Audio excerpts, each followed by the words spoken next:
Bien, buenas noches, ¿qué tal? Felicidades hoy a todas las mujeres bolivianas y del mundo también. Aunque a mí no me gusta este tema de los días, nunca le doy bola a nada, ni el día del padre, de la madre, del amigo, no le doy bola a nada, soy un desastre. Pero un abrazo grande, que hoy me reclamaron. Usted le da... Saludo a todas las compañeras del canal, a todas las Que hoy tenían mujeres trabajadoras. Que hoy tenían asueto y las veo acá. Ya le dije ayer, para el periodismo asueto no... Nada, no existe. No existe, sí. Hay ciertas profesiones, oficios donde los días libres no existen. Y que en realidad van a contramano. Sí, ¿no? Y Sí. yo me acuerdo de cuando era chico que por ejemplo mi papá en Navidad no estaba, Claro. en Año Nuevo, porque digamos, cuando no sale el diario sí sale, Los canillitas, claro, los canillitas. los panaderos paran en feriados. ¿Qué pasó? No hay... Ah, no, usted no tiene... ¿O sí? Se le cayó el micrófono. Esto es televisión sin micrófono porque hay que estar a la vanguardia de la TV. Así que hacemos todo Porque esto... está bueno que te reavisan, ¿viste? Gracias, gracias. Bien, un desastre, fuera de esto, un desastre los resultados de las eliminatorias para todos nosotros. Horrible el empate a último momento de Ecuador, la derrota de Argentina, el empate de la victoria de Chile también a último rato. No nos queda ni el triunfo de Brasil. Brasil le está ganando a Venezuela. Peñalosa está en llamas. ¿No escribe más Peñalosa en sus columnas de fútbol? Escriba Peñalosa en algún lado. Porque lo que dice al aire no queda en ningún lado. Bien, ¿por dónde teníamos que empezar? Disculpe que yo me voy siempre, me salgo de nuestro majestuoso guión que tenemos y me voy a otros temas. Nos vamos a un tema más agradable. ¿Agradable? Sí, es agradable. Bien. Porque luego de las negociaciones entre FARC y gobierno colombiano, ahora se ha sumado el anuncio de que la segunda guerrilla del país, el ELN, también se suma a las conversaciones de paz. Una guerrilla prácticamente una guerrilla que tiene un origen católico. Y nacida también en las universidades. ¿No? Universidades. ¿Se acuerda de Camilo Torres? Un homenaje a Camilo Torres y a los fundadores del ELN. Van a hacer hay que firmar la paz, ya está. La guerrilla, la guerra, se acabó. Yo creo que se van a modificar algunos puntos del acuerdo y se va a ir eso. Me parece que es la posición mayoritaria. Bueno, vamos. Venezolana de Televisión informa sobre ELN y los acuerdos de paz. Vamos. Colombia da un paso más hacia la paz con el anuncio desde Caracas, Venezuela, por parte del gobierno y la segunda guerrilla más importante del país, el Ejército de Liberación Nacional ELN, de iniciar una fase pública de diálogos de paz en Quito, Ecuador, el próximo 27 de octubre. La Cancillería venezolana fue el lugar para dar a conocer esta noticia, en donde se reunieron los jefes negociadores del gobierno y el ELN, Mauricio Rodríguez y Pablo Beltrán, quienes leyeron un comunicado conjunto en el que destacan como primer punto de estas conversaciones la participación de la sociedad. Segundo, la agenda de conversaciones se iniciará con el punto 1, participación de la sociedad en la construcción de la paz. Adicionalmente, se trabajará en el subpunto 5F, acciones y dinámicas humanitarias. Ambas partes también acordaron iniciar el proceso de liberación de los secuestrados retenidos con 2 casos antes del 27 de octubre. Tanto el gobierno colombiano como el ELN expresaron su agradecimiento a Venezuela por la hospitalidad brindada para el desarrollo de las reuniones que condujeron a este acuerdo. También agradecieron a Ecuador, Noruega, Cuba, Brasil y Chile por su rol como países garantes en los acercamientos. Minutos más tarde, el presidente Juan Manuel Santos encabezó una locución desde Bogotá saludando el anuncio de Caracas y aseguró que avanzar en las negociaciones de paz con este grupo guerrillero hará que la paz en el país sea completa.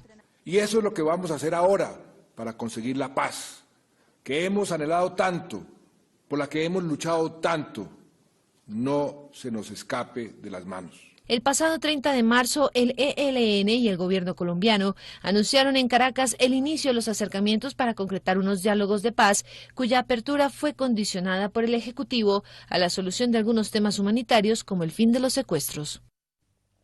Y justamente como será en Ecuador la sede de estas negociaciones de paz entre el gobierno colombiano y el ELN, Guillaume Long, el canciller del Ecuador, lo explicó de esta manera, lo reporta la agencia Andes.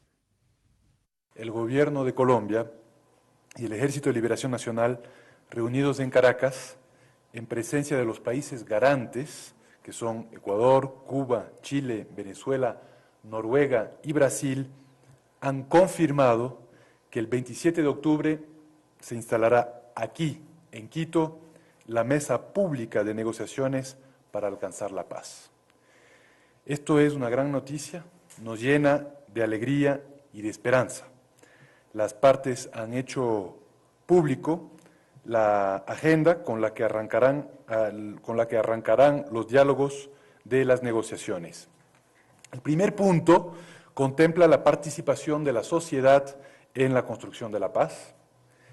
El segundo punto trata de las acciones y las dinámicas humanitarias. Un tercer punto acordado es iniciar el proceso de liberación de los secuestrados y los retenidos, con 2 casos que se deben resolver antes del 27 de octubre, antes del inicio de la primera mesa de diálogo aquí en Quito. Me gustó, Mariano, ver la disposición y verlo a Juan Manuel Santos en el testimonio de la nota anterior, casi como ya un militante de la paz, podríamos decir, sin temor a equivocarnos, ¿no? Sí, realmente hay que reconocerle su labor desde que en 2010 se convirtió en presidente de Colombia y sobre todo con los antecedentes, creo que muy pocos, teniendo en cuenta la dureza que él expresó como ministro de Defensa de Álvaro Uribe, en las acciones más duras y la desaparición física de los máximos líderes de la guerrilla, fue obra de él, podremos decirlo, y ahora, digamos, vemos a un Santos que quizás era impredecible en relación a esa Siempre imagen. es impredecible saber qué van a hacer los presidentes en la transición o entre las campañas políticas y cuando asumen efectivamente, ¿no? Sí. No solo los Es un presidentes. lindo ensayo ese. Sí, ese es un lindo ensayo. ¿Qué van a hacer los presidentes que van en la transición de que son electos y asumen la presidencia? Otro dato de la paz en Colombia es la restitución de los derechos políticos a la ex senadora Piedad Córdoba. Pesaba una inhabilidad de ejercer cargos públicos de 14 años, totalmente arbitraria, aplicadas al inicio del gobierno de Álvaro Uribe, y eso ha sido resarcido, también una luchadora por la paz. Dijo 14 años y me acordé de los 20 años de las políticas fiscales de Brasil, una medida que implementaron hoy, te la vamos a contar en un ratito, pero antes de eso, Rafael Correa, presidente de Ecuador, desde hace rato que tiene un discurso súper crítico hacia la Organización de Estados Americanos y hacia la Comisión Interamericana de Derechos Humanos, que depende de este organismo. Por eso ahora el presidente ecuatoriano propone un sistema de derechos humanos regional sin la tutela de nuestros amigos de Washington. Adelante, Rafael Correa. Desde el Ecuador nos preguntamos, ¿cómo es posible que la capital de los Estados Unidos, país que no ha ratificado ningún instrumento interamericano de derechos humanos, sea la sede de la Comisión Interamericana? Todo esto solo tiene nuevamente un nombre: neocolonialismo, y debería ser intolerable en América Latina del siglo XXI. Tampoco es aceptable que el sistema interamericano no sea financiado íntegramente por los Estados partes, y peor aún, que las contribuciones voluntarias que realizan algunas organizaciones no gubernamentales y muchos países fuera del sistema, extrarregionales, sean dirigidas a fines específicos y estén condicionadas al cumplimiento de determinadas agendas. Es la Relatoría Especial para la Libertad de Expresión, cuyo financiamiento viene básicamente de los Estados Unidos, país que, insisto, no ha ratificado la convención, y también viene de la Unión Europea. Es decir, pagan para controlar al resto.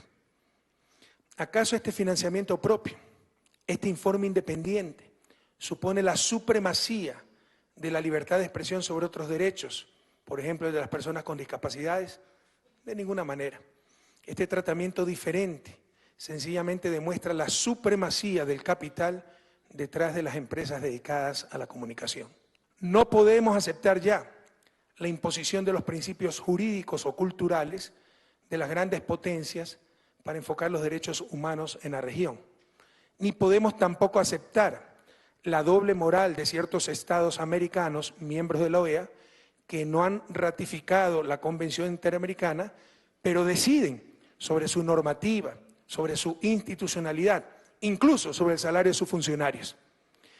Si no podemos corregir los últimos vestigios de neoliberalismo y neocolonialismo en nuestra América, debemos buscar algo nuevo, mejor y verdaderamente nuestro. Por ejemplo, la propia Comisión Interamericana es innecesaria. En el sistema europeo no existe comisión, tan solo existe corte.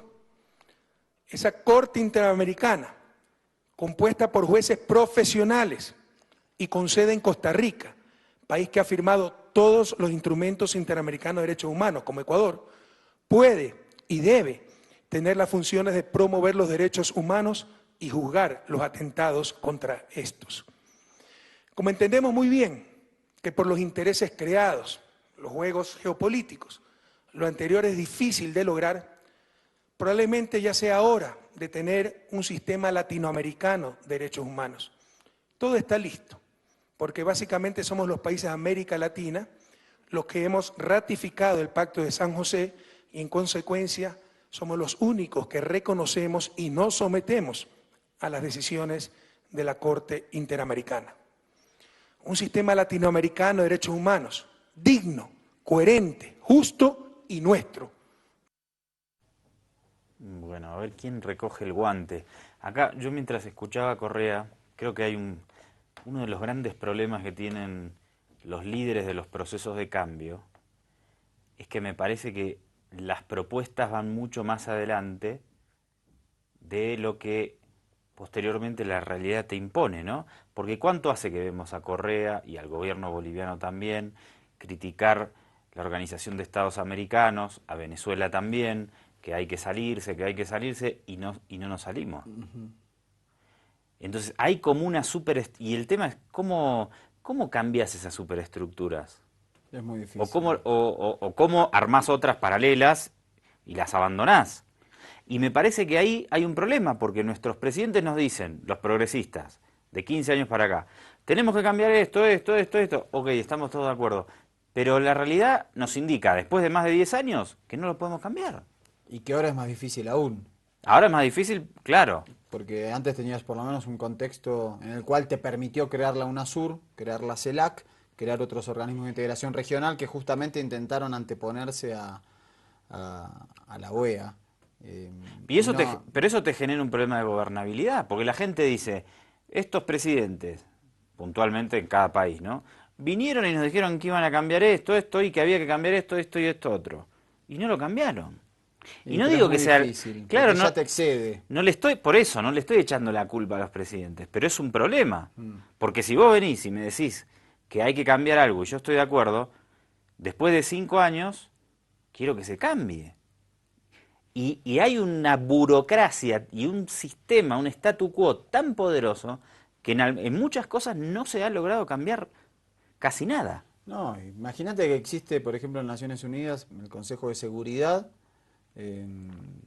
tiene 15 miembros, algunos que tienen rotaciones, son permanentes, y tiene los 5 miembros permanentes, que son las grandes potencias. Estados Unidos, Rusia, China, Inglaterra y Francia. Y con el veto de uno se puede paralizar cualquier iniciativa dentro de Naciones Unidas. Es muy arbitrario. Eso también se discutió, que hay que democratizar la ONU. Claro. Y cuando hubo una crisis económica en 2008, se dijo que el Fondo Monetario Internacional había cometido muchos errores y que debía tomar nota, y ellos habían dicho que iban a tomar nota y que iban a corregir. Pasa que esos organismos, ¿quién los financia? Gringolandis Los principalmente. estados, pero todos los estados financian. Sí, pero los más poderosos ponen más. Claro, y entonces bueno. dicen, elijo yo.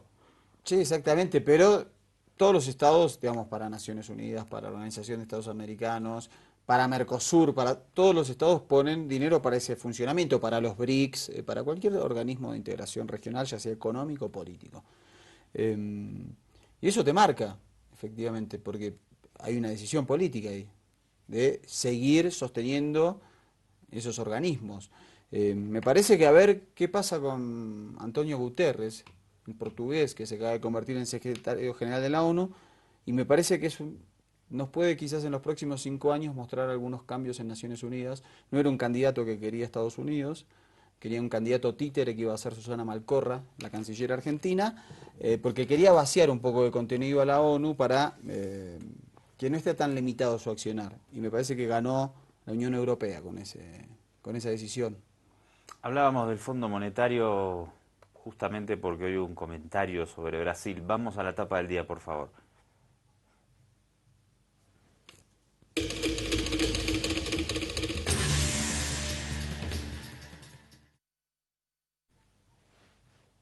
Fíjate cómo aprendió el FMI con respecto a lo de los 90. Apoya ahora el plan de ajuste propuesto por Temer. Lo mismo, la misma película. La Restauración Conservadora nos trae la misma película de los 90. Lo de Temer hoy ya, o lo del gobierno brasileño, me parece que superó todos los... Y ahí está también la demostración en lo que ocurrió en Brasil, de esa alianza, esa nueva alianza política centrista y de derecha entre el PMDB y el PSDB, que por algo querían terminar con el gobierno del Partido de los Trabajadores. Ahora Porque fue quieren, abrumador la aprobación en Cámara de Diputados hoy. cuando entran los sectores conservadores al poder, dice, bueno, hemos tenido 15 años de gobiernos populistas, 14 del PT, tenemos que dar una señal de austeridad a los mercados. Entonces votaron en diputados en Brasil una ley para congelar el presupuesto social de aquí hasta el año 2036. Cosa impresionante. Sí, creo que lo más grave es que lo que quieren hacer es mediante una enmienda constitucional. Impresionante. Que es lo que hicieron en España el Partido Popular y el Partido Socialista Obrero Español, entre gallos y medianoches, hace ya un par de años, para en la sacrosanta Constitución española permitir el ajuste. Vamos a ver una pequeña notita de Telam desde Argentina, dale. O presidente Michel Temer recebeu com grande satisfação o resultado da votação de hoje na Câmara dos Deputados em uma antevéspera de feriado, quando se verificou uma frequência extraordinária. A aprovação em primeiro turno da proposta de emenda à Constituição pela maioria expressiva de 366 votos é sinal claro do compromisso do Congresso Nacional com a recuperação do equilíbrio fiscal e com o resgate da responsabilidade na gestão do orçamento público.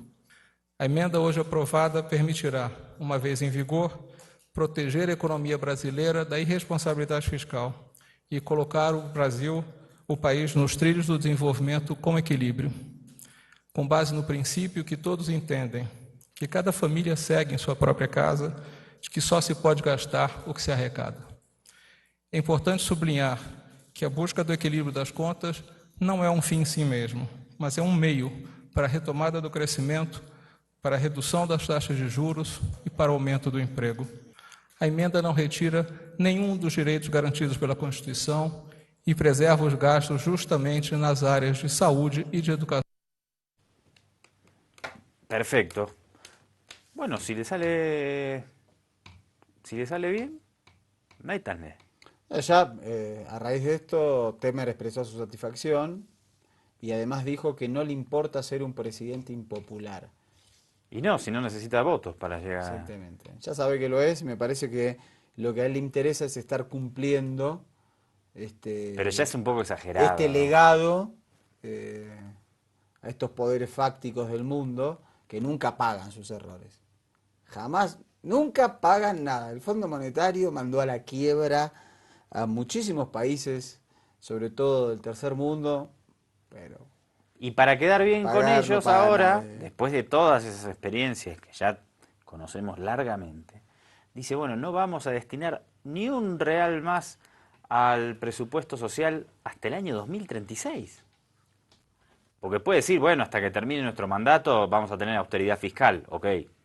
No, quiere hipotecar o ponerle un cepo a la economía social del país por 20 años. Buenísimo. Esto es Aparte, impresionante. en un país de 200 millones de habitantes. Impresionante, y es un dato que, claro, no me importa porque nadie me votó y no tengo que ir a revalidarme en las urnas. Pero hay otro dato que va a ser complicado y esto necesita represión, claramente. Ahí hay que ver qué No, dice... ¿sabes por qué necesita represión? Porque el Partido de los Trabajadores incorporó a la clase media a unas 40 millones de personas. No podemos decir que es una clase media ya consolidada, sino que está agarrada con alfileres, tiene que ver mucho con asistencia social, y si vos empezás a recortar por todos lados, hay devaluación, el salario real cae, dicen que el salario mínimo también lo van a reducir. Vas a reducir, esa gente vuelve a caer a su estado anterior. Ok, pero hay que ver si salen a movilizarse. Que, no hay sé. que ver cuando te sacan... Por eso digo, me parece no sé, que... no tengo idea, a lo mejor sí, a lo mejor no. Hay que ver. Predecir procesos sociales ya... No, es imposible, pero imposible. Me parece que a la larga cierra con represión. Es muy... Porque vos no te quedás pasivamente viendo cómo te sacan tus derechos, me parece. Y miremos lo que pasó... A lo mejor Para eso vienen las dictaduras, a lo mejor, ¿no? Te quedás 5 años o 10 y después explotás, como pasó en la década de aplicación del neoliberalismo. Por supuesto, claro. Sí, sí. Bueno, se abre una nueva etapa, evidentemente, y nosotros cerramos acá una mini etapa que es este primer bloque de Ojo con los Medios. Todos los solos, juntos debemos caminar, no estamos solos, no debemos acompañar y Javier Ayala. Bueno, como a Ayala le queda chica a los gringolandis, dice que ahora quieren conquistar Marte. Sí, se quieren asociar con empresas privadas para en el año 2030 enviar a gente a Marte, y por eso ya está anotado nuestro camarógrafo Maduro. 2030... Pero entonces Maduro es un agente gringolandis infiltrado acá. Y tiene toda la pinta. Agente colonizador de Marte. Sí, esos bigotes falsos, esas gorritas que usan. A ver, vamos a ver la nota, por favor. Estados Unidos se lanza a la conquista de Marte. La Casa Blanca se ha fijado un ambicioso objetivo en alianza con el sector privado, que en 2030 un humano ponga un pie en Marte, escribiendo así un nuevo capítulo de la historia de Estados Unidos en el espacio. El presidente estadounidense Barack Obama ha adelantado que ya se está trabajando en la construcción de nuevas naves que puedan transportar y garantizar la supervivencia de astronautas en misiones de larga duración. Llegar al planeta rojo, situado a unos 225 millones de kilómetros de distancia de la Tierra, supone un importante desafío técnico al que desde hace años aspiran varias empresas. El pasado mes de septiembre, la firma aeroespacial SpaceX presentó un plan para construir una colonia humana en Marte. ¿Quiénes son las empresas estas, sabes? ¿Quiénes serán? ¿Quién está interesado en invertir en Marte? Yo creo que hasta que la idea es lo que genera el primer hombre pisando Marte. ¿Será lo Maduro? Que genera económicamente sería impresionante. Porque además sabemos que pisa pero no vuelve. Eso es espectacular. Sí. No, y aparte va a colapsar Marte con la llegada. Yo te pago el pasaje de vuelta si llegás. A ver cómo... Te lo... voy a Boa y ahí te lo mando. Te lo anoto, pasame la dirección de Marte. No, te lo voy a comprar pero en Aerosur, Maduro. Eso en Boa. En Lloyd. Sí. Bien, vamos a Perú. ¿Cómo le va a nuestro amigo PPK? Había una pistola que se llama PPK, una Walter, pistola alemana. Bien, no sé a qué viene todo esto, pero bueno. Bueno, habló de No, de pistolas exactamente, pero de tronchos. De troncho, ¿qué es un troncho? ¿Qué es Lo un troncho? explica... Nos explica Pepe. Al final Kuczynski me empieza a caer simpático, le voy a decir, ¿eh? Viejito piola, ¿no? Sí, sí, hay que decir que sí, lo tenía con pasaporte gringolandia y dije, este otro Boni, no, pero tiene otra impronta en parte de su discurso, por lo menos, mirá. Las declaraciones que brindó en Colombia para un medio de comunicación local desataron la polémica. Soy una persona liberal, si quieren fumar su troncho, yo sé que no les gusta que se diga eso, pero eso no es el fin del mundo. Pero la droga dura sí es algo bien grave. Desde el Congreso de la República, diferentes representantes de las bancadas parlamentarias se pronunciarían por las palabras de Pedro Pablo Kuczynski. En Acción Popular y el Frente Amplio consideraron que el jefe de Estado abusó de su sentido del humor. Yo creo que he hablado para el público colombiano, no creo que haya hablado para el público peruano. ¿Eh? Yo creo que puede ser una broma, ¿no? Es un sentido exagerado del humor que no siempre se entiende como humor, ¿no? Yo considero que no deberíamos hacer cuestión de Estado. PPK se ha caracterizado muchas veces por sus exabruptos en diferentes temas. Pienso que puede ser un exabrupto respecto al tema de la marihuana. En el Perú nosotros tenemos una posición de lucha contra el narcotráfico, eso es evidente. Pero en donde sí tomaron con mucha cautela el pronunciamiento del mandatario fue en la representación aprista y en Fuerza Popular. Una declaración de repente en el ámbito anecdótico, al calor de una broma, lo único que impone en la cabeza de los jóvenes es que sí es permisible este consumo, y el consumo alimenta una demanda, y ya cuando la demanda se extiende, evidentemente ya estamos en una situación un poco ilícita. El presidente Kuczynski debía ya adoptar la actitud que debe tener como presidente de la República y dejar ese tipo de declaraciones de lado. Ya no estamos en campaña política, no hay que hacer bromas en ese sentido, sobre todo en un país que tiene el gran tema pendiente que es la lucha contra el narcotráfico. Según Devida, órgano adscrito a la presidencia del Consejo de Ministros, la marihuana es la segunda sustancia de abuso reportada en el sistema de la red de información de la demanda de tratamiento, ubicándose después del consumo de bebidas alcohólicas. Bueno, a mí me parece siempre interesante cuando hay una persona con poder, obviamente un presidente es una persona muy poderosa, instala temas de debate público que combaten esta gran hipocresía en la que solemos vivir, ¿no? Siempre decimos acá, ¿cuántas personas llegan después de fumarse un cigarro de marihuana y se violentan contra las mujeres, por ejemplo? ¿Y cuántos hombres llegan el sábado borrachos a la casa y golpean a sus mujeres? Creo que hay que debatir estas cuestiones, no es que uno tenga una posición absoluta, ¿no? Pero es interesante que se pueda debatir. Nosotros siempre decimos, estamos a favor de la legalización de la marihuana, o si no, ilegalicemos también el alcohol, ¿no? No seamos hipócritas. Yo creo que aparte lo repitieron acá varios representantes del pueblo peruano, que estaba mal lo que dijo el presidente Kuczynski porque hay que luchar contra el narcotráfico.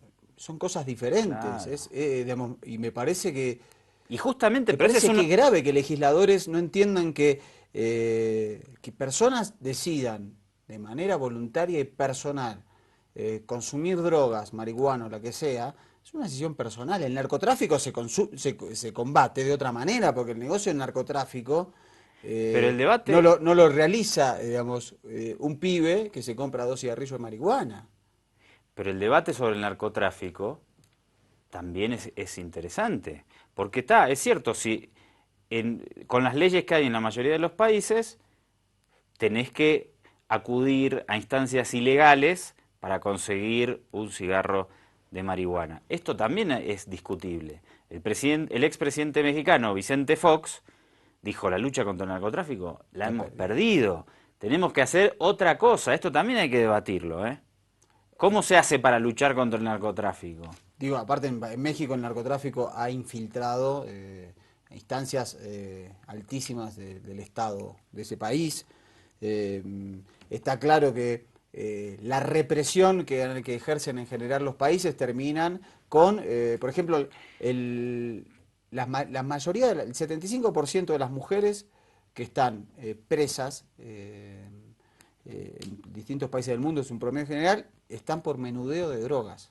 Porque en general transportan drogas en sus estómagos, conocidas como mulas. Está bien, y esas pero personas son víctimas. por eso, si vos, por ejemplo, en Uruguay legalizaron para cierto tipo de usos el consumo de marihuana. Eso afecta a la mafia del narcotráfico, no la beneficia. Igual que lo que hace Holanda. Claro, entonces eso hay que discutirlo. Está bueno que el presidente del Perú plantee este tema. Y los otros todos que se escandalizan, bueno, ya... Porque además, a ver, en Estados Unidos, por ejemplo, Estados Unidos es el principal país consumidor de drogas del mundo. Y de repente no tiene zares de la droga. No tiene carteles de la droga. Los únicos carteles que hay están del río Colorado para abajo. ¿Quién distribuye dentro de Estados Unidos esa situación? Además me parece que dar un debate sobre la droga, dar un debate sobre la despenalización es lo mismo que la despenalización del aborto. Los países que han despenalizado el aborto han bajado a cero la tasa de mortalidad de mujeres que tienen que hacerse abortos clandestinos en condiciones muy complicadas. Entonces la despenalización permite salvar vidas. La despenalización legaliza, claro. En las drogas pasaría lo mismo. Y ojo que esto no es una apología, que nadie quiera subirse al carro de que esto es una apología del consumo de las drogas. En absoluto. Hay, ya te contamos, varios líderes mundiales que ponen en duda, porque además se evidencia que la lucha contra el narcotráfico, como se da en la actualidad, fracasa. Entonces hay muchos líderes, y no precisamente progresistas, como el caso de Vicente Fox, que dicen, bueno, a ver, tenemos que buscar nuevos mecanismos. Calderón también lo ha dicho. Felipe Calderón también. Sí, Felipe Calderón lo ha hecho. Pepe Mujica se ha pronunciado por...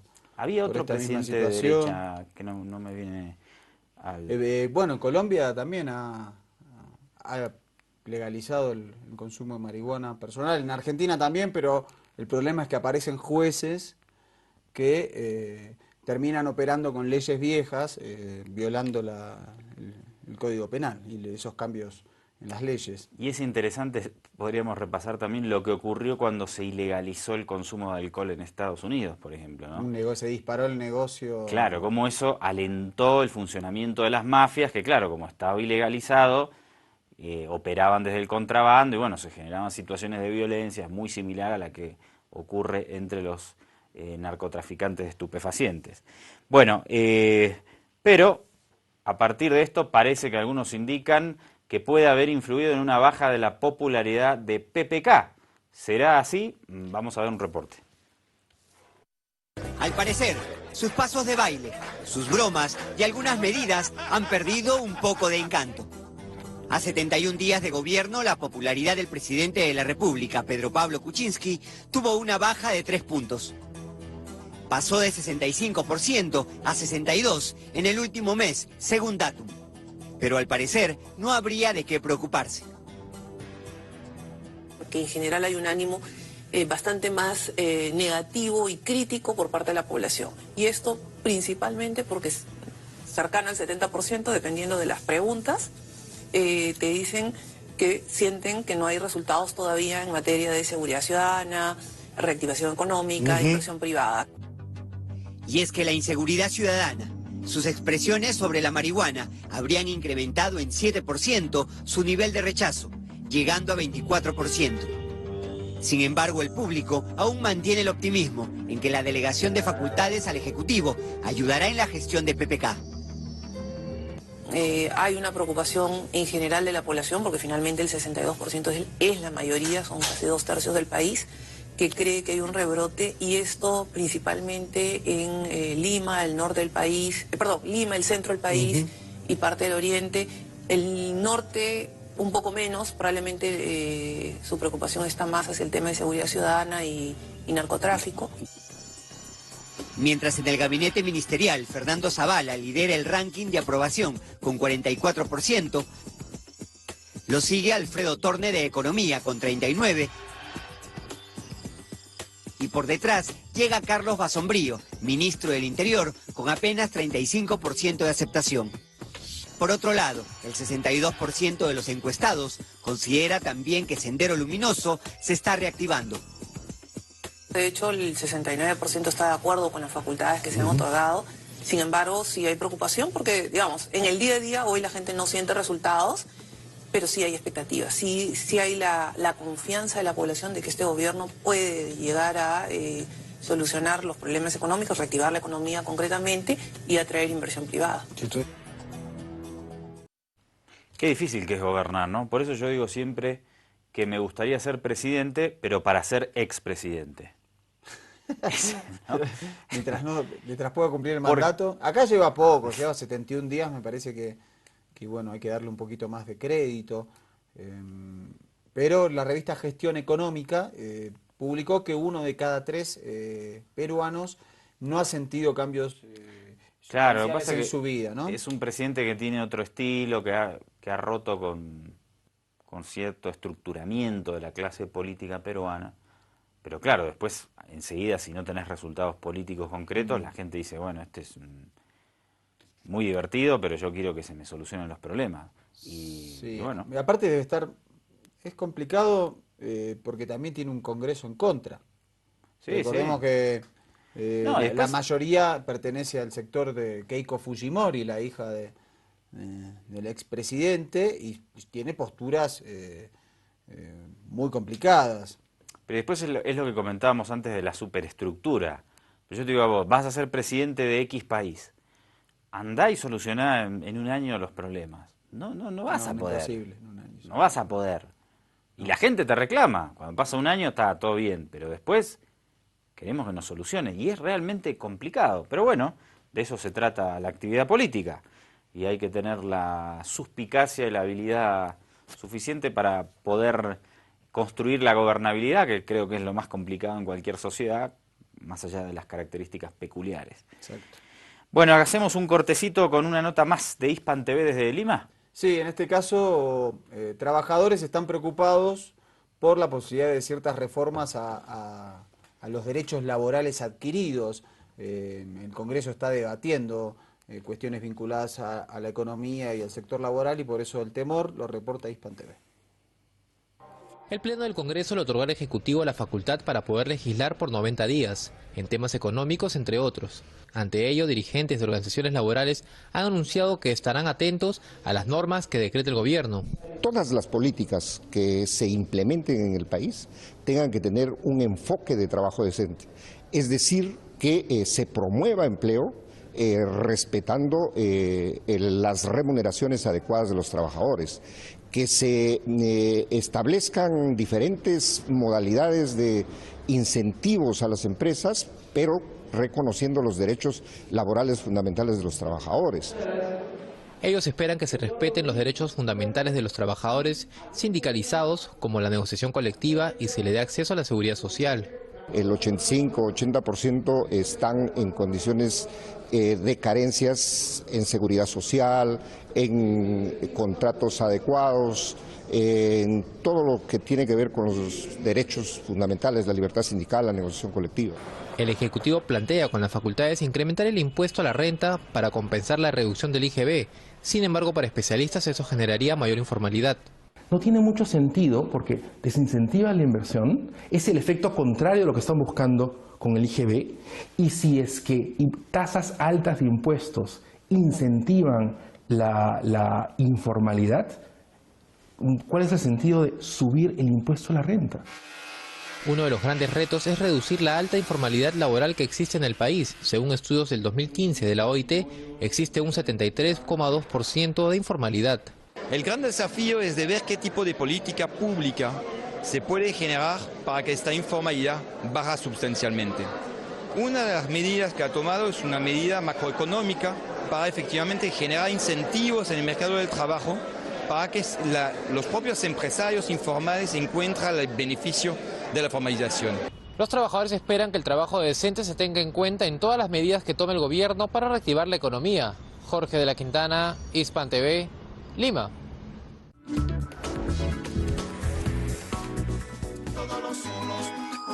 Un par de años, ¿no? Y sí, y si no volvés, y si no puedes volver. Bueno, estamos... Seguimos debatiendo sobre la ida de nuestro camarógrafo Maduro a Tenemos a todo, Marte. todo organizado ya. Bien.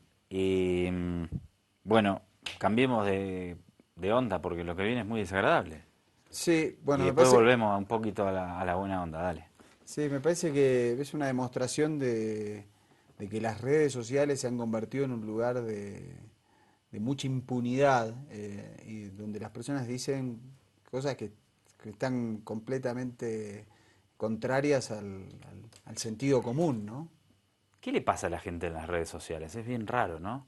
Yo creo que sienten que pueden liberar Las frustraciones, la una frustración, especie de ir todas al las estadio. toxinas negativas, como que dicen, ahí hay una impunidad para hacerlo, me parece. Fíjate lo que pasó en España, un reporte de la televisión española, muy feo. Tiene 8 años y el sábado vivió su tarde más grande en la Plaza de Toros de Valencia. Algunos de sus toreros favoritos le dedicaron una corrida benéfica, toda la recaudación para ayudar a curar el cáncer infantil, como el que sufre Adrián.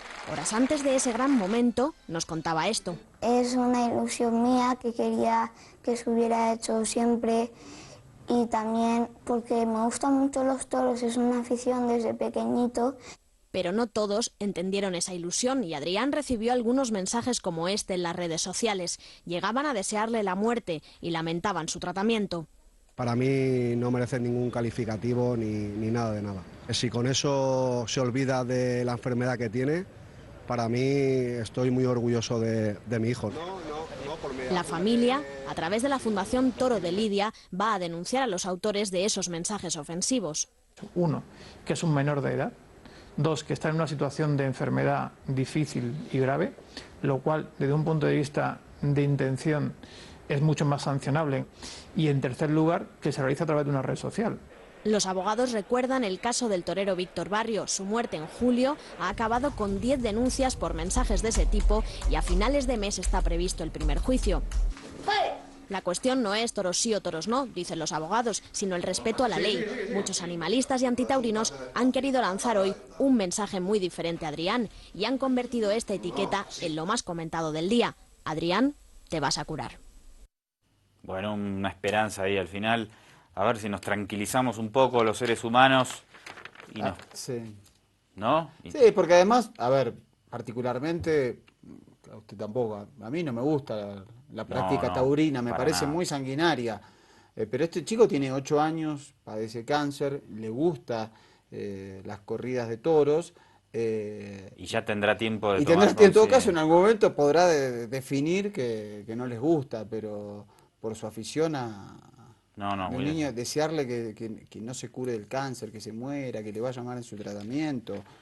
A ver si ponemos el foco un poquito de humanidad, ¿no? Un poco donde tiene que ir, compañeros y compañeras del planeta Tierra y de la Viallada en particular. Bueno, cerramos con musiquita. Música, nos vamos con un poquito de rock del Paraguay. No traemos tanta música del Paraguay, así que... Me encanta Paraguay a mí. Sí, usted... Soy fan de Paraguay. Me encanta Asunción y es que me han tratado siempre muy bien en la hermana República del Paraguay. Un abrazo grande. Que viva el Paraguay. Que viva nuestra Viallada también. Dale, nos vamos con eso. Que con cariños falsos tú me embrujaste y en tus besos solo sabe la traición. Qué tarde fue cuando vi lo que habías hecho con mi vida, cuando lo único que yo solo quería era estar con vos. Ya salió el sol y la noche dejó rastros de demencia y por tu culpa ya no creo en el amor y no puedo seguir así, no puedo seguir así, no puedo seguir así.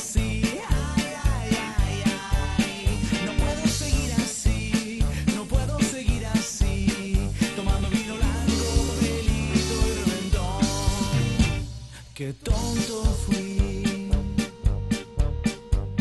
a creer en ti como nunca en nadie, a creer en ti como nunca en nadie. Antes yo creí, pero qué tonto fui, que pensaba que mi destino era contigo y por tu culpa ya no creo en el amor y no puedo seguir así.